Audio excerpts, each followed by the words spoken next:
અમદાવાદ જતી હોય, કોઈ અંબાજી જતી હોય, કોઈ ઈડર જતી હોય, કોઈ મહેસાણા જતી હોય ને અલગ અલગ જગ્યાએ, તો આપણે જે બસમાં બેસવાનું હોય એ બસનું આપણે શું કરવાનું, બોર્ડ જોઈ લેવાનું આ બસ ક્યાં જાય છે, પછી બેસવાનું. પછી એમાં બેસીએ પછી ટિકિટ લેવી પડે કે ના લેવી પડે? લેવી પડે ને. તો એ ટિકિટ કોણ આપે? કંડક્ટર આપે. કોણ આપે ટિકિટ? આપણને કંડક્ટર આપે. પછી ટિકિટ લઈને બેસવાનું. પછી આપણે જ્યાં જવું હોય ને એની ટિકિટ લેવાની. પછી આપણું સ્ટેશન આવે ને એટલે કંડક્ટર ઘંટડી વગાડે કે ચાલો તમારું સ્ટેશન આવી ગયું, હવે તમે ઉતરી જાઓ. તો આપણે પછી ઉતરી જવાનું.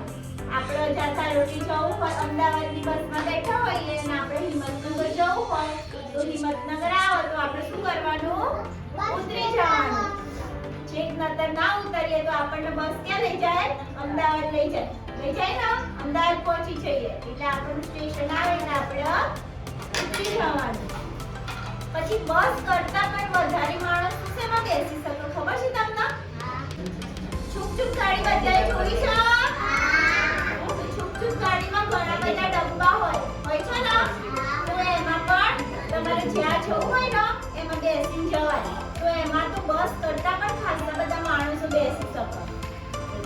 તો આપણે આ જોયું તો સૌથી વધારે કયા વાહનમાં માણસો બેસી શકે?